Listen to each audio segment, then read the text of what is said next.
Hi everybody, it's been quite some time since we created or posted a video, so I wanted to take some time and explain a little bit as to why that is. When Suze and I first started this channel, we wanted it to be uplifting and inspiring. We wanted to show our real selves, show our trials and our triumphs, so that people who were going through similar trials or trials at all would be able to see that they're not alone, that everybody has trials and struggles and not everybody has a perfect life. But with that going on, we wanted it to be a fun channel. We wanted it to be happy and, like I said, uplifting. And for the past several months, I haven't been able to be that person. And let me explain a little bit further by backing up in time. If you look on my bookshelves, you'll see books by authors like Tony Robbins and Napoleon Hill, Zig Ziglar, Jim Rohn.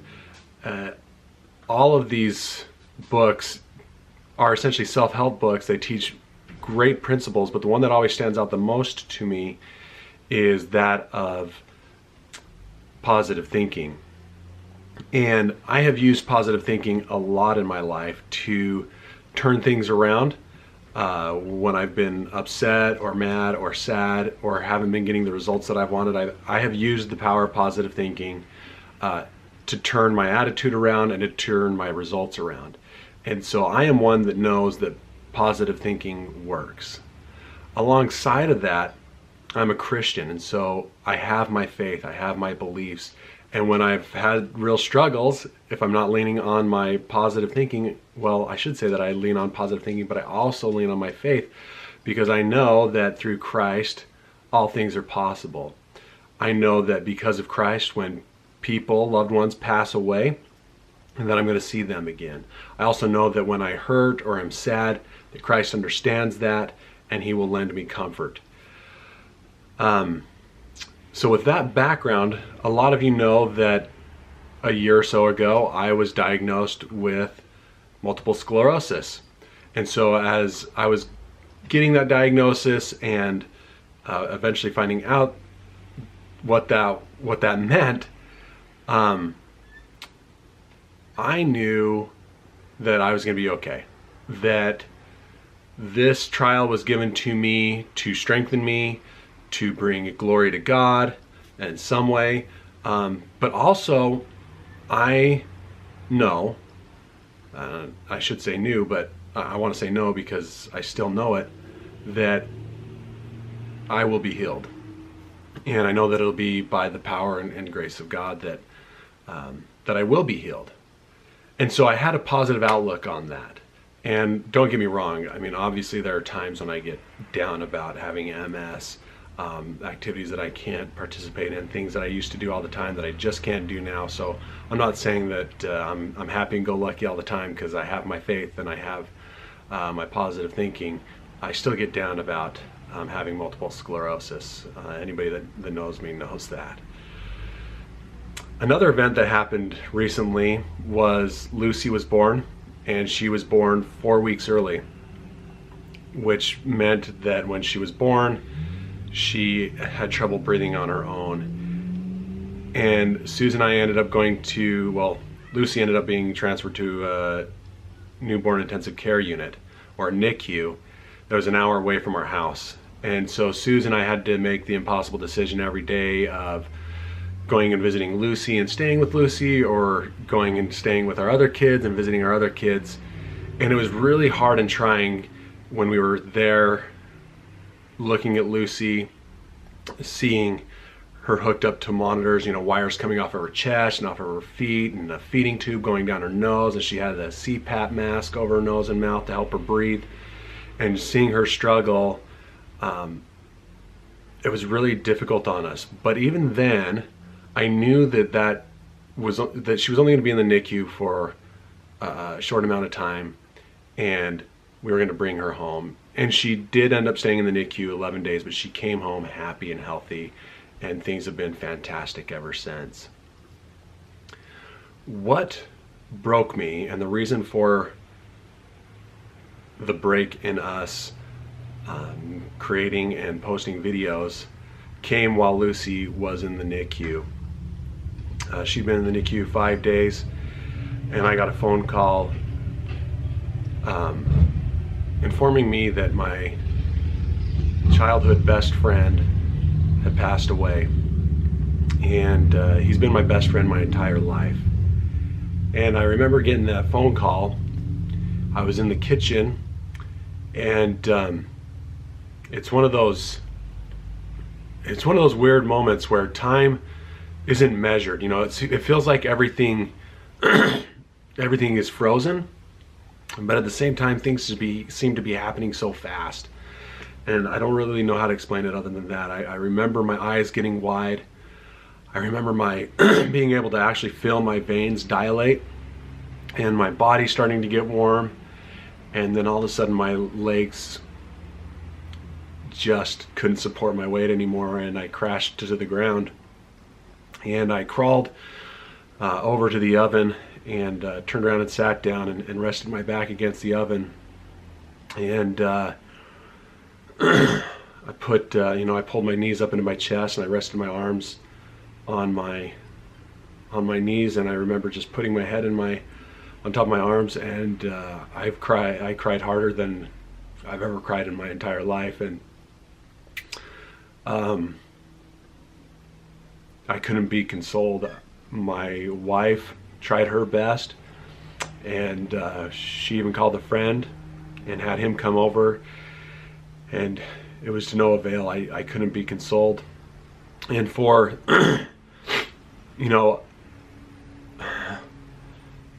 several months after that moment, even just the slightest thought of my friend, God, I'm sorry, even the slightest thought of my friend, it'd bring tears to my eyes. And I would go back to relying on my faith, and I knew that yes, my friend had passed away, but that we were only going to be apart for a little while, and that we would see each other again. And I knew that Christ knew how I felt, and I knew that Christ was trying to lend me comfort, or was lending me comfort. And I was relying on positive thinking, knowing that things are going to get better, and you're going to be able to think of your friend without crying all the time. And I say something broke in me, because that positive thinking and that faith would only lend relief for a few minutes. Even weeks after and months after, it'd only buy me a few minutes of feeling normal, if you want to call it that. But I felt like I started having the split personality, where there was rational Luke and there was irrational Luke. And rational Luke would say things like, hey, you just lost your friend. You just need a little bit more time to feel better. Christ loves you, and he's lending support to you. You and your friend are only going to be separated for a little while, and you'll see each other again and be with each other again. And then there was irrational Luke that would say things like, you're never going to feel better. This is the best that you can ever hope to feel right now in this moment in time, because your life has consistently brought you harder and harder and harder trials, and therefore it can be concluded that life is only going to get harder. Life is only going to get worse. You aren't going to feel better. You are going to feel worse. My anxiety levels were through the roof. I was quick to be angry. I just was really short and mad, and my family and coworkers took the brunt of that, and I definitely wasn't myself. I was a sadder, angrier me. And it got to the point where even my coworkers were asking me, like, why are you so angry all the time, and why are you so upset? And it's silly, but at the time I remember getting mad and being like, I'm not angry, like I'm not mad, I'm fine. Because you want so badly just to be normal, you want so badly to just feel okay, but it just wasn't going to happen. And then one day it dawned on me that I wasn't I wasn't feeling depressed. I was suffering from depression. And there's a difference there. When I was depressed in the past, I could lean on my faith, I could lean on positive thinking and pull out of it. My experience with depression is that not only did positive thinking and my faith not help me get through it, I couldn't even really stick with positive thinking and believing in my faith. I don't know if believing is the right word, but that's what I felt like. I felt like that I didn't have the faith that I once had. And so I ended up going and talking to a doctor, and the doctor cleared things up for me about what depression really is, and that is a chemical imbalance in your brain. So when the chemicals are right in your brain, yeah, positive thinking and having a faith work. But when that chemical imbalance is there and it's not getting corrected on your own, you need to get medical attention and help. So just like if you broke your arm, you wouldn't just positively think that your arm was going to get better, and it would.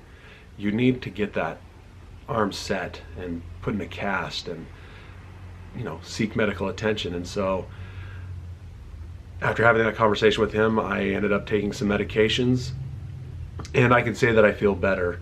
I'm not out of the woods yet, but I'm certainly not the person that I was 2-3 months ago or even a month ago.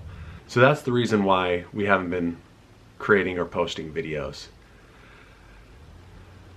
But I think it's also important to note that if you do know somebody who's suffering from depression, positive thinking and having faith are not enough. And telling someone that they just need to